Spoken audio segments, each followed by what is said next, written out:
Okay, good morning, everybody. Hope everybody's well. My sweater is doing interesting things this morning.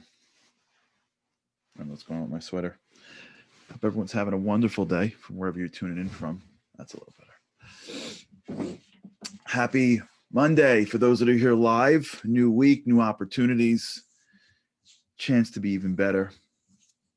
Today happens to be the Yortzeit, the commemoration of the day of passing of one of the greatest rabbis, one of the greatest commentators. His name is the Sfas Emes. I've quoted him a whole bunch of times in speeches. Yesterday was the Baba Sali. It's a big day, big couple of days. For those who are tuning in any day of the week, thanks so much for being part of us. We really appreciate it. And even if you're joining us now for the first time, we appreciate it.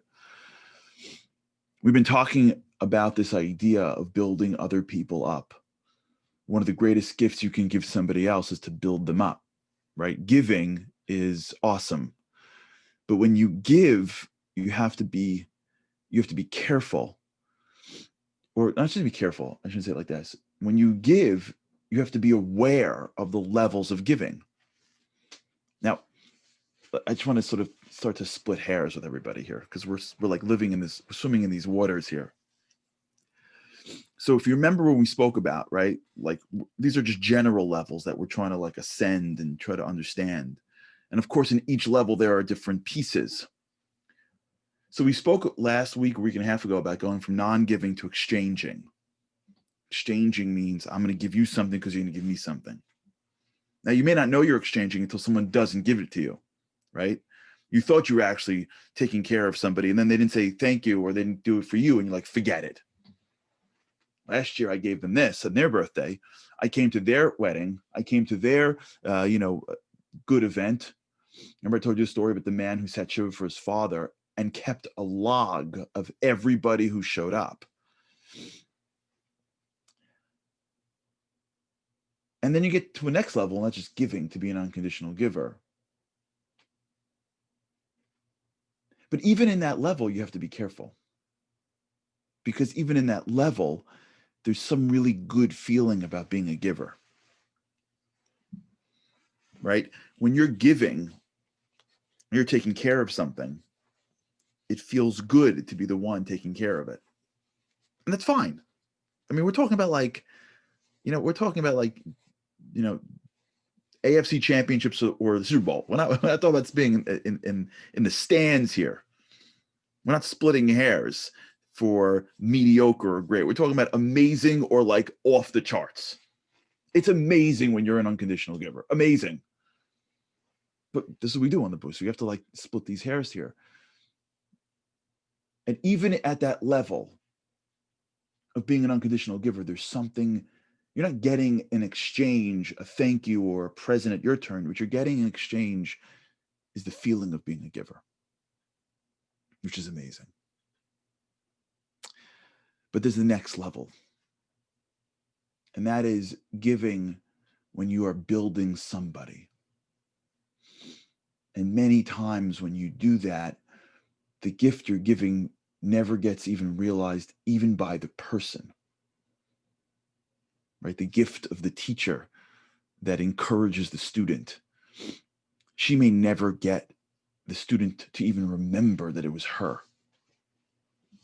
The gift of the friend, the gift of others that are empowering. Whether they're empowering in a very big way or in a very small way, but they're empowering other people. When you empower somebody properly, you are changing their neuroplasticity. You are giving them new neural connections that they didn't have before, because you are not only role modeling it, you're also giving them the chance to try and fail and rebuild and try and fail and rebuild. So it's usually a slow process. And in the process of them figuring it out on their own, they tend to forget the people that gave it to them. It's normal for the kid to forget that the reason why they work so hard is because their parents work so hard and their parents have encouraged hard work. Sometimes they get it and sometimes they don't. It's hard to remember the people that have built your neuroplasticity, if it's flash in the pan, if it's, super inspirational. That was the story I told you earlier about the rabbi who like raises you, and then, you go to a school, and then you meet one new rabbi where, like, 2 months before you get married, and like that's the rabbi because you've inspired you. But what about the rabbi who raised you? You forget about that guy, about that rabbi, because he was there and all he was doing is shifting your neuroplasticity slowly, slowly, planting and planting and planting. Understand that when you recognize those people, like we've been doing, you're not just saying thank you, you're actually encouraging planters to keep on planting. Like, understand that when you call your teacher and say thank you, you're not just saying thank you, you're telling the person who plants for a living seeds that may not blossom for decades later, keep it up. It's a tremendous gift. So giving really, if we really push it to the next level, is empowering other people, even at the risk that they don't remember you empowering them. Being okay with nobody knowing it was you. Has ever happened to you where, like, you suggest an idea subtly and then it becomes someone else's idea? Does it ever happen? It's happened to me, about a year, whatever. Happened to me once before, where I suggested something, they did it, and then I was part of it, and they kept on doing the thing that I suggested until one day they forgot to invite me. And I remember sitting there watching but I can't be specific because I don't know if you understand why I can't be specific, but I'm just trying to paint the picture. I'll never forget one day I walked in and the people were doing the thing that I suggested and built, and they just forgot to call. And it was so hurtful, but it was okay. Because I reminded myself that the people that are gaining the benefit, they're gaining the benefit even if I wasn't a part of it. I didn't need to be a part of it. But that's life. Sometimes for things to work, you have to be willing to give to somebody else something that they would be able to do on their own, even if they forget you. And you hope they don't. This wasn't a really big deal, to be honest. This isn't like, it's hard. It's hard. That's why parents have a hard time marrying off children.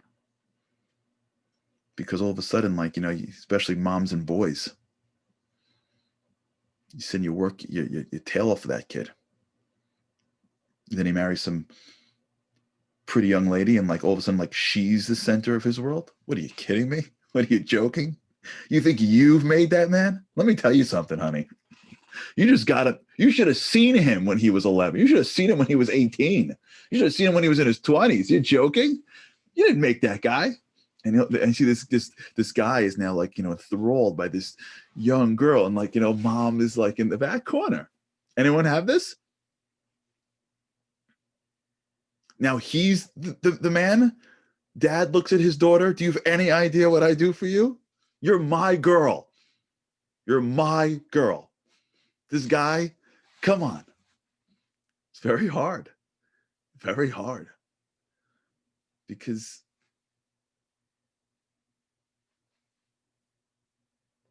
it's very hard.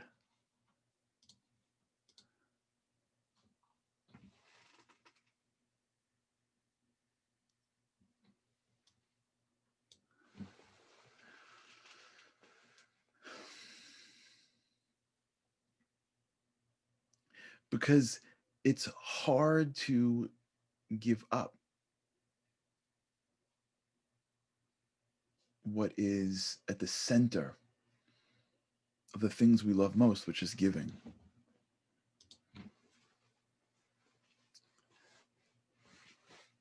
It's hard to give when we're not sure we're going to be part of it afterwards. Because when you give, you invest. And when you invest, you become connected to it. And the more you become connected to something, the harder it is for you to separate from it. But the greatest level of giving is giving with the understanding that this may leave me one day. This may become independent. But I'm going to give to a level in which that thing that I'm giving to will be successful on its own. That's the next level. And in order to get to that level, we have to start to understand the world from somebody else's perspective. We have to be able to learn how to see the world from somebody else, because if we see the world from our perspective, this will never make sense. It won't make sense for us to give and give and give and not get in return, because we're looking at it from our eyes. We won't know how to give, and we won't have the extent of what we should give if we look at the world from just our perspective. But if we learn how to look at the world from somebody else's perspective, then not only do we have the ability to give differently and better, not only do we have the ability to actually grow, to grow people. You see,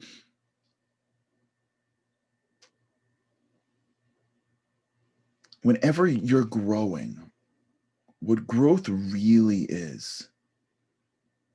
is taking your neuroplasticity and pushing it a little bit further so that you can create new neural connections. If you push too far, too quick, you're going to crack. Your brain can't handle it. And so your brain doesn't have the connections to grapple with the information that has been given. Right? If you go from doing one push-up to doing 100, your muscles can't handle it. If you go from understanding one aspect to now having to understand 100 aspects, you go from algebra to astrophysics, your brain doesn't have the ability to have enough connections to retain the information. So you melt down or you lose it. But if you slowly grow and build and grow and build and grow and build, you'll get to astrophysics. You'll get to the 100 push-ups, and you will do it with a vessel that is capable of handling the stretch that has been given it. That concept of growth is so important, because we live in a world sometimes where people think that there is a shortcut to success. You know, how many times have you seen an ad for someone that started a startup in his college dorm? Do you have any idea how hard it is to run a business? The chances of him actually running an actual company, usually it's like a technology that makes sense and some other big company buys it out. Running a business that with employees and payroll and challenges and quarters that go up and quarters that go down and other competitors and drama in the office, that takes time, attention, patience, growth. No 26-year-old, 24-year-old college kid does that. Maybe once in a while there's some freak of nature, but not the kid, the concept. But it takes time. It takes time to grow a relationship, to understand somebody else in a deep way, to understand how you feel when they say certain things and navigate those feelings. It takes time to grow. So when you're building somebody else up, when you're interacting with somebody else, whether that person is your child or your friend or anyone in this world, when you are dealing with other people, the way in which you grow them is you try to identify what area is right outside their current level of neuro connections. Where are they right now? And how do I model, speak, communicate, do something that enables me to connect to them at a level that is just above where they are right now. Because if I connect to them too far down the road, it's going to be too much for them to handle. If the big dad is yelling at the little kid and the little kid can't even handle what is going on, he's just grappling with the concept of sharing because he doesn't understand even possession. But mom or dad are embarrassed because they're at someone's house and their 3-year-old is taking the toys. But the 3-year-old doesn't even understand what it means to have his own thing. The 9-year-old doesn't understand half the things. When you look at a world where we're talking to people and the people that we're talking to are so much further apart than we are, and we're speaking at our level, they're not hearing us. They're not growing. They're either learning how to get around our issues and learning how to not deal with that wrath or sinking in. They're like, you're right, 100%. And then it falls out. You ever have this conversation with somebody? Do you ever sit with someone and give them advice and they're like, you're 100% right. Sure. Yeah. And then they go right back to where they were beforehand. Do you ever do that? Talking to somebody even for a long time and trying to get them to press upon them how this and you should ever do this and like, no, of course, yeah. At the end of it, it was a breakthrough. They come in a month later, they're exactly where they were before. How is that? The answer is because we were talking from our perspective. Their problem was being processed from my brain, and when their problems are processed from my brain, they seem pretty simple. Someone else's problems are pretty simple to us because it's not our problems. We don't have the emotion attached to it. Of course, call the guy. What's the difference? Just call him right now and demand the raise. Just pick up the phone, drive over and say the thing. Because we would never do that, but it's someone else's problem, so it makes perfect sense. So the advice that we give, so the things that we do really sound like it's for somebody else, but it's for somebody else through the channel of us. It's coming out of our machine. So it sounds right, but it doesn't hit because it's not meant for them, because we're not putting ourselves in somebody else's perspective. If you want to grow somebody, if you want to give somebody the greatest gift in life, which is empowerment, which is the ability to grow on their own, the first question you got to do is figure out how to understand them. And the pathway to doing that is called empathy. Empathy is different than sympathy. Empathy is the ability to try to put yourself in someone else's shoes and try to see the world from their perspective. And sympathy is I feel bad for you. Empathy is I feel bad with you. We have this brain that can visualize. We have the power of imagination. We have the ability to make connections in any which way. But when we dedicate that power to, when we dedicate the power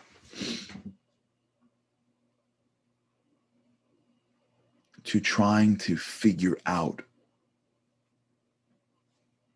what's in someone else's head, we can't ever fully get there. But just to begin, we can start to learn what to say and what to do that will slowly enable them to grow. They don't hear things that are beyond them. They also don't hear things that are beneath them. We tend to do that also, right? We tend to patronize and pity people that don't need to be patronized and don't need to be pitied. It just makes us feel better. Empathy. Empathy is one of the most valuable traits you can build, because it allows you to connect to people at a very deep level and give them what they need. And sometimes what people are desperate for is somebody else taking care of them at their needs. All right, we'll talk about this. Think about this. Empathy. How critical it is to really, really give. in a way that they may not know, but would be the greatest gift in the world. All right, have an amazing day. With God's help, I can't wait to see you again tomorrow. Take care, everybody.